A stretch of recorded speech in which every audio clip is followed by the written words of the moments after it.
Hello everyone, this is the first Empties video I've ever made.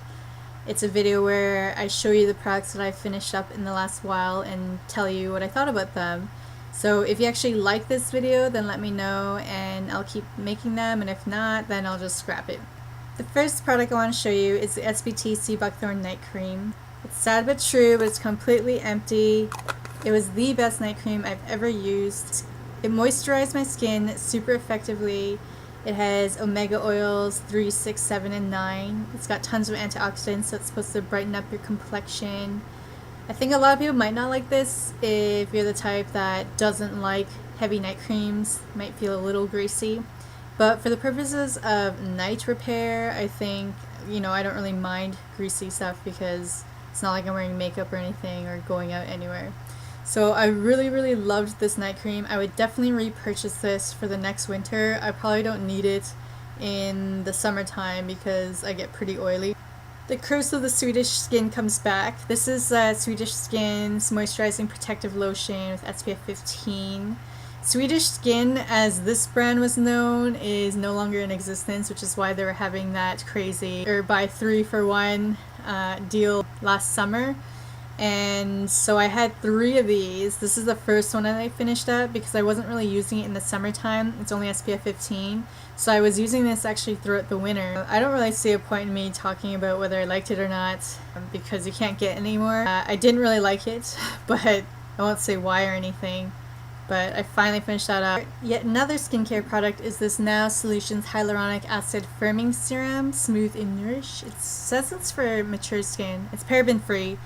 I got it because my skin gets super dry in the wintertime and I need all the help I need when it comes to moisturization. Hyaluronic acid is supposed to retain it's like something like 1,000 times its weight in moisture. So the theory is if you put it in your skin, it's going to hold a bunch of moisture in your skin. Because this is a more natural brand, you get it off like more natural type of shops. I found that the texture just wasn't as great.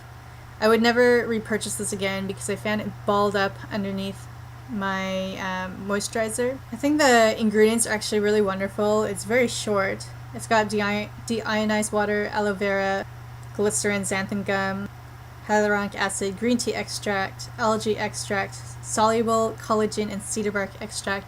So it sounds really great, but I honestly didn't see too much results with this. Maybe it's because I don't have mature skin yet. Maybe if I was like 50 or 60, I would notice an actual difference. But for this, it wasn't that great. But at least the price wasn't so bad. But it only has 1 fluid ounce. It actually goes by really quickly. Another skincare product you might be surprised to see is this Neutrogena Acne Stress Control. No, I did not buy this after I went cruelty free. Because it comes with 59 milliliters, which is a lot, and I only use this pretty much in my T-zone where I break out, it's lasted a long time. And so I used it up just in time before it actually expired. I think I had it for about 2 years or something, and I'm glad I finally finished it up. If you're wondering what I'm going to use in place of this, it's 2% salicylic acid. If you notice, a lot of the salicylic acid treatments or acne treatments are all by the major companies, that you get at the drugstore, and they all pretty much test on animals. But I actually ended up finding DermaE, and it's very clear spot blemish treatment. It's cruelty-free, eco-friendly, paraben-free, and what they use is willow bark extract, which is supposedly very similar to salicylic acid. I just started using it since I finished up the Neutrogena one. So I'll let you know how that goes. One more skincare product is this, sample product I got way back when, and it's Reversa's Anti-wrinkle Cream, and it actually had SPF 15. And I believe Reversa is a Canadian brand, and they specialize in glycolic acids. This actually has 8% glycolic acid, and I found that this actually exfoliated quite well. It was very greasy feeling, so even if it was cruelty-free, I probably would never purchase it. Yeah, so I don't think Reversa is cruelty-free. It's like some pharmaceutical company, which obviously doesn't care about animals. Next is an actual makeup product, and this is the Milani HD Concealer. I had it in the number 2, which is light. I think light is like the second lightest shade, and it's not light at all. Would I repurchase this again? Yes, I would if it was actually readily accessible for me, but it's like really hard for me to find Milani products in where I live in Canada. I actually ordered this, I think, off Cherry Culture, and now I'm like hesitant to buy off Cherry Culture because for some reason their shipping is just like insane to Canada, so it really deters me. The writing has all come off, but it's pretty much like one of those dupes of, you know, the Touche Claw and all those, you know, pens that come out. Same idea. It has the brush tip, but the color was really nice. It actually had a peachy tone, and so it actually, you know, neutralized and highlighted, not highlighted, but brightened up the under eye. So despite its light texture, the non-cakiness feeling, the non-settling in your fine line ability, it actually covered up my under eye circles fairly well, and it really didn't look like you're wearing makeup at all. If you have severe dark circles, I don't recommend it. It is going to be way too sheer for you. But if you have pretty minor under eye circles like I do, then it does a pretty good job. And it was, I think, like $8 or something fairly affordable considering how much those other companies are charging, like $30-$40. So if you ever see this, definitely pick it up if it matches your skin tone.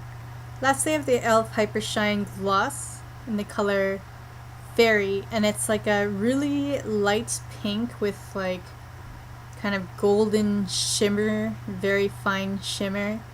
And it has a brush tip, so it's kind of like those Stila lip glazes, but this one is way cheaper. It was only $1, but now I see that e.l.f. is actually charging more than $1, which is kind of weird.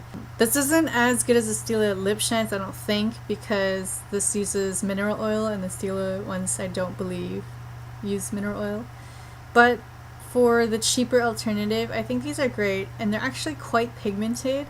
It's got a slightly sweet taste to it, sweet smell. It's kind of artificial tasting slash smelling, so if you don't like that kind of thing in your makeup, then you're probably gonna hate this, but I would buy this again. In fact, I did.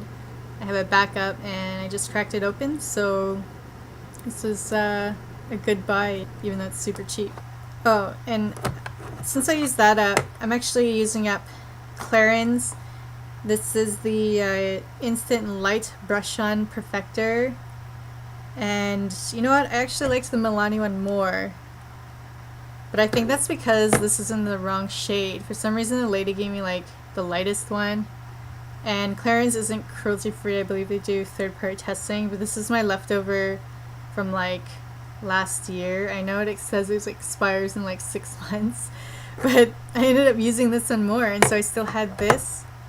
It says it expires in 6 months, but it works fine, it smells fine, it hasn't broken me out in weird skin issues, so I'm still using it until it's all gone. I mean, I paid like $30 for this or something back when. Clarins is supposed to have like skincare benefits in their makeup, but I wouldn't repurchase, obviously, because it's third-party animal testing. So yeah, this month was mostly skincare products, obviously because I use skincare every day. When it comes to my makeup, I kind of rotate through everything. Rarely ever will I wear the same makeup 2 days in a row. I switch through, so it's really, I don't know, it's really hard for me to use up my makeup. I don't know how people hit pan on things so easily. It's really tough for me. So anyways, if you enjoyed this video, let me know and I'll keep making them. If not, then I will scrap it. So I'll see you in my next video. Bye!